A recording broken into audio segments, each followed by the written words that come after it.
Hello everyone, हम कर रहे थे बिहार स्टेट विद्यालय पुस्तकालय अध्यक्ष लाइब्रेरी एग्जाम के लिए प्रैक्टिस वर्क को दोस्तों सोल्व कर रहे थे। ये बुक आदि की पब्लिकेशन की इसी काम कर रहे थे। वीडियो सॉल्यूशन एमसीक्यू प्रैक्टिस कर रहे थे। टोटल 11 सेट है, ये 1650 क्वेश्चन का। तो अभी स्टार्ट करते हैं। सेट नंबर 5 का ये है, पार्ट नंबर 5। इससे पहले हमने इसके 4 पार्ट कवर किए थे और इससे पहले 4 सेट्स हम ऑलरेडी कंप्लीट कर चुके हैं। अगर आपने वो नहीं देखे, प्लेलिस्ट में जाइए, आप प्रैक्टिस कर सकते हैं, क्योंकि ये क्वेश्चन आपके एग्जाम में काफी यूजफुल हो सकते हैं। मोस्ट इंपोर्टेंट क्वेश्चन है। आपकी जो विगत परीक्षाएं हैं, जो पहले क्वेश्चन बन सकते हैं या पूछे गए हैं, उसी टाइप के सारे क्वेश्चन है ये। तो चलिए स्टार्ट करते हैं सेट नंबर 5 का पार्ट नंबर 5। क्वेश्चन नंबर 101, राष्ट्रीय शिक्षा नीति 1968 निम्नलिखित में से किस आयोग की संस्तुतियों का परिणाम था? तो दोस्तों यहाँ पे राइट आंसर होगा, आप ध्यान रखेंगे, राष्ट्रीय शिक्षा नीति 1968 कोठारी आयोग के ये संस्तुतियों का परिणाम था। राइट आंसर होगा ऑप्शन 4। क्वेश्चन नंबर 102, प्राथमिक शिक्षा के संबंध गुणवत्ता मानकों के संबंध में यशपाल समिति का निम्नलिखित में से कौन सा विचार सत्य है? दोस्तों ध्यान रखेंगे, यशपाल समिति ने प्राथमिक शिक्षा के लिए निम्नलिखित कह सकते हैं गुणवत्ता मानदंडों की सुझाव दिए थे। वो कौन कौन से हैं, ध्यान रखना आपको। जैसे कि पहला, विद्यालय ग्रेडिंग में प्राप्त श्रेणी। दूसरा, सुविधाओं में प्रतिशतता। और तीसरा, उपस्थिति में अटेंडेंस में प्रतिशतता, या कह सकते हैं परसेंटेज। तो यहाँ पे राइट आंसर होगा ऑप्शन 4, ग्रेडिंग में प्राप्त श्रेणी, सुविधाओं में प्रतिशतता और उपस्थिति में अटेंडेंस में प्रतिशतता। क्वेश्चन नंबर 103, अखिल भारतीय सत्र पर वर्षीय डिग्री कोर्स स्नातक का +2+3 वाले प्रारूप की सिफारिश निम्नलिखित में से किस आयोग की देन है? तो ये आयोग की देन है, यहाँ पे राइट आंसर होगा, इसका नाम है दोस्तों ऑप्शन 3, कोठारी आयोग। ठीक है, ध्यान रखें, क्या नाम है? कोठारी आयोग।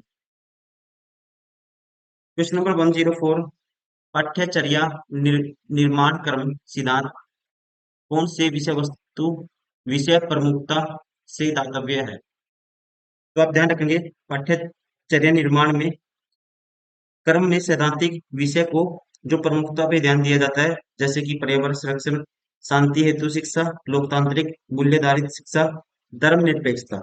तो यहाँ पे सारे के सारे फैक्टर आएंगे। राइट आंसर होगा ऑप्शन 4। क्वेश्चन नंबर 105, शिक्षा के जीवन संबंधी आयामों में निम्नलिखित में से कौन शामिल है? ठीक है दोस्तों, यहाँ पे राइट आंसर होगा, ये सारे के सारे शामिल है। ध्यान रखना आपको, कौन कौन? समाज, आर्थिक, सांस्कृतिक, भाव क्रिया ज्ञान, औपचारिक, अनौपचारिक। ऑप्शन 4 इज करेक्ट, उपरोक्त सभी।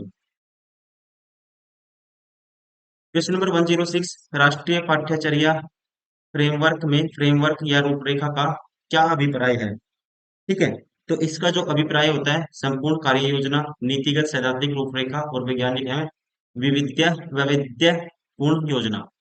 राइट आंसर होगा ऑप्शन 4। क्वेश्चन नंबर 107, प्रारंभिक शिक्षा प्रणाली के प्रमुख मुद्दे में निम्नलिखित में से कौन सा सत्य है? तो आपको ध्यान रखना है, प्रारंभिक शिक्षा प्रणाली के प्रमुख मुद्दे में दोस्तों कौन सा सत्य है? तो आपको ध्यान रखना है, यहाँ पे पहला कहता है सतत एवं व्यापक शिक्षा परीक्षा प्रणाली। ठीक है, शैक्षिक असमानता के प्रति संवेदनशीलता, शिक्षा में सूचना संचार प्रौद्योगिकी को बढ़ावा। तो सारे के सारे रिगार्डिंग प्रारंभिक शिक्षा प्रणाली दोस्तों के इसके प्रमुख मुद्दे के बारे में सारे के सारे स्टेटमेंट अपने आप को करेक्ट है, याद रखना आपको। ठीक है, सारी स्टेटमेंट याद करनी है। राइट आंसर होगा ऑप्शन 4। क्वेश्चन नंबर 108, बच्चे भाषा अधिग्रहण डिवाइस के साथ पैदा होते हैं, यह किसने कहा था?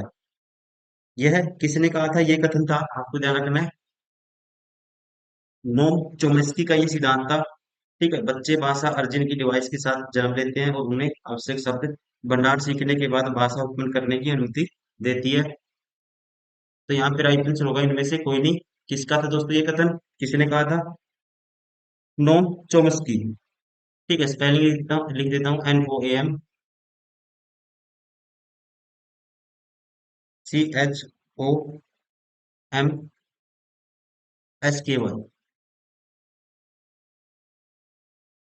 क्वेश्चन नंबर 109, बच्चे का पहला शब्द सबसे अधिक निम्न में से किससे संबंधित होता है? आप पहले खुद से ट्राई करिए। तो दोस्तों ध्यान रखेंगे, शुरुआती भाषा विकास में बच्चे ठोस वस्तुओं से संबंधित शब्दों का प्रयोग अधिक करते हैं क्योंकि उन्हें देख, छू और अनुभव कर सकते हैं। ठीक है, क्योंकि एज कम होती है 18 से 12 महीने। तो यहाँ पे राइट आंसर होगा ठोस वस्तुओं से। Option second is correct. Question number 110, dash बच्चों के भाषा अध्ययन में एक महत्वपूर्ण भूमिका निभाता है, नहीं निभाता है, सॉरी, नहीं, किसकी भूमिका नहीं है ये आपको बताना है। ध्वनि सृजन के लिए अध्ययन नियम, संवाद मूलक पैटर्न के लिए अध्ययन नियम, व्यस्क भाषण की नकल, वाक्य संरचना के लिए अध्ययन नियम। तो दोस्तों देखो, आप ध्यान रखेंगे, बच्चों की भाषा अध्ययन में ध्वनि सृजन के नियम, पैटर्न और वाक्य संरचना के नियम महत्वपूर्ण भूमिका निभाते हैं क्योंकि ये भाषा के मूलभूत तत्व माने जाते हैं। बच्चे इन नियमों को सीखकर और समझकर ही भाषा का उपयोग कर पाते हैं। जबकि कह सकते हैं केवल व्यस्क भाषण की नकल करना भाषा सीखने का एकमात्र सबसे महत्वपूर्ण तरीका नहीं है। ठीक है, तो कह सकते हैं भाषा सीखने में समझ और रचनात्मकता जरूरी है। ठीक है, केवल नकल से ही नहीं सीख सकते। तो राइट आंसर होगा यहाँ पे ऑप्शन थर्ड। क्या कह सकते हैं हम, व्यस्त भाषण की नकल ही इसमें महत्वपूर्ण भूमिका नहीं निभाता। ठीक है, तो इसके लिए कह सकते हैं ये सारे फैक्टर होने चाहिए इसे। ध्वनि शोधन के लिए अध्ययन नियम, संवाद मूलक पैटर्न के लिए अध्ययन नियम, वाक्य संरचना के लिए अध्ययन नियम, तो ये हेल्प करते हैं। ठीक है, इनकी महत्वपूर्ण भूमिका रहती है, ना कि व्यस्त भाषण की नकल करने की। राइट आंसर होगा option third. Question number 111, computer शिक्षा का बहुआयामी साधन है, यह निम्नलिखित में से किस तथ्य से सिद्ध होता है? इसको कौन कौन सा तथ्य दोस्तों सिद्ध करते हैं? इंटरनेट का माध्यम देखो। ठीक है, ये शिक्षा में दोस्तों कह सकते हैं कंप्यूटर शिक्षा का बहुआयामी साधन है। तो ये इंटरनेट का एक अहम रोल रहता है। मल्टीमीडिया का साधन, सूचना प्रस्तुति का माध्यम, तो सारे के सारे फैक्टर होंगे। राइट आंसर होगा option four. Question number 112, school net के प्रमुख लाभान्वितों में शामिल है। स्कूल नेट के प्रमुख लाभान्वितों में शामिल है, ये आपको बताना है। पहला है अधिकारी अध्यापक दोस्तों, शामिल होता है अभिभावक समुदाय, विद्यालय विद्यार्थी। ठीक है, सारे के सारे शामिल होंगे। राइट आंसर होगा ऑप्शन फोर। क्वेश्चन नंबर 113, आज के समाज में स्कूलों को डैश देना चाहिए दोस्तों। आज के समाज में स्कूलों को डैश देना चाहिए। सजावटी आधार, व्यवसायिक आधार, एक और दो दोनों, इनमें से कोई नहीं। तो दोस्तों आज के टाइम में क्या होना चाहिए, कह सकते हैं व्यावसायिक शिक्षा एक ऐसी शिक्षा है जो लोगों को व्यवसाय, करियर, ठीक है, इन सब के लिए विभिन्न सत्रों पर तैयार करती है। तो यहाँ पे जो राइट आंसर होगा ये होगा ऑप्शन सेकंड। क्या देना चाहिए? व्यावसायिक आधार देना चाहिए।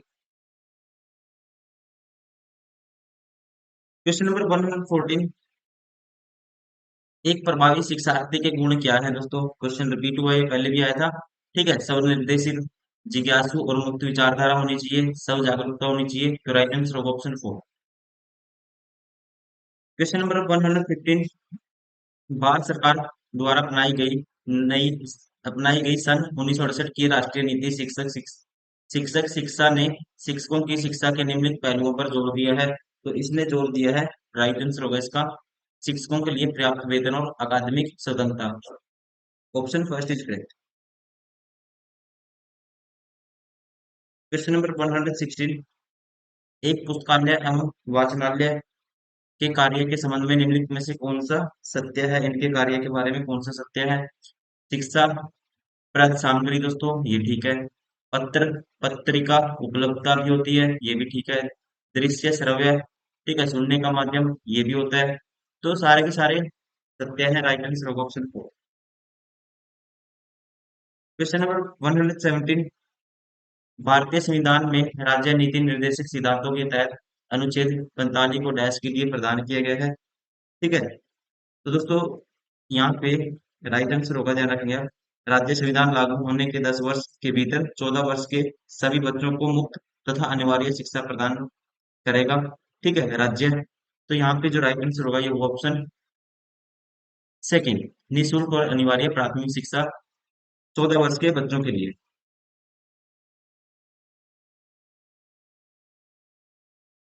क्वेश्चन नंबर 118, एनसीसी की ट्रेनिंग विद्यालयों में क्यों दी जाती है दोस्तों? एनसीसी की ट्रेनिंग आपने देखा होगा विद्यालयों में क्यों दी जाती है, इसके पीछे रीजन क्या क्या हो सकते हैं?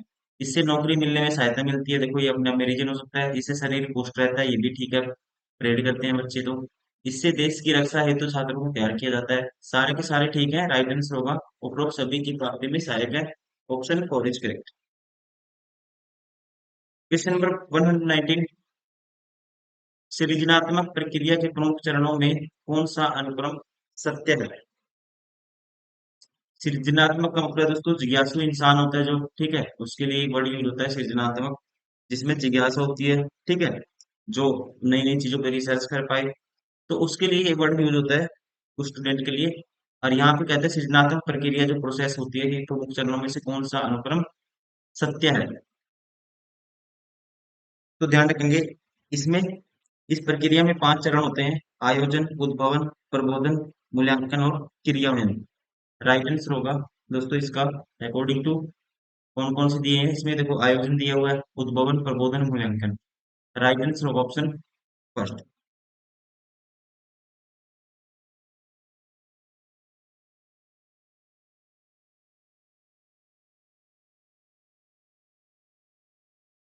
क्वेश्चन नंबर 120, डिसलेक्सिया निम्नलिखित में से क्या है दोस्तों? डिसलेक्सिया ध्यान रखेंगे आप, एक विकलांगता है, ठीक है, जिसमें बच्चा कह सकते हैं लिखित भाषा पढ़ने की कठिनाइयों के रूप में, ठीक है, से गुजरता है। तो यहाँ पे है, इसको कह सकते हैं पठन विकार। राइट आंसर होगा option second. Question number 121, Meta भाषाई जागरूकता। मेटा भाषाई जागरूकता दोस्तों ऐसी जागरूकता है जो अपनी भाषाई सामग्री से अलग रूप से भाषा के रूप को सोचने की क्षमता है। तो ध्यान रखना है, इसका राइट आंसर होगा ऑप्शन सेकंड, भाषा के बारे में सोचने और बात करने की क्षमता, दैट इज मेटा भाषाई जागरूकता। क्वेश्चन नंबर 122, शिक्षक को लोकतांत्रिक होना जरूरी है क्योंकि, इसके पीछे क्या रीजन हो सकता है दोस्तों? तो रीजन हो सकता है उसकी व्यक्तिक भिन्नता, धार्मिक भिन्नता, सामाजिक भिन्नता। तो राइट आंसर होगा ऑप्शन फोर।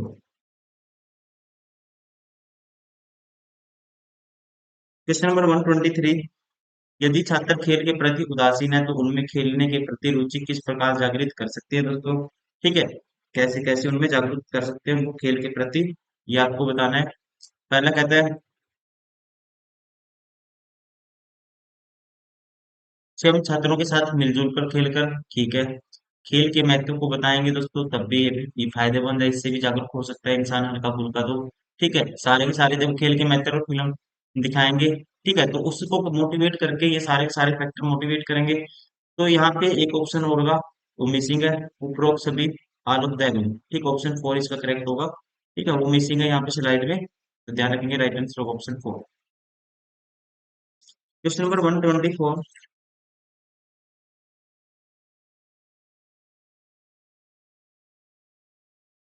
रूढ़िवाद, बौद्धिक स्वायत्तता, भावनात्मक स्वायत्तता, पदानुक्रम, महारत, समतावादी प्रतिबद्धता और सद्भाव मूल्य किसके द्वारा विकसित किए गए हैं? तो ये सारे मूल्य विकसित किए गए थे, राइट आंसर होगा स्वार्ट्स के द्वारा। ठीक है, ध्यान रखना क्या नाम है दोस्तों इनका, Swarts. Option first is right.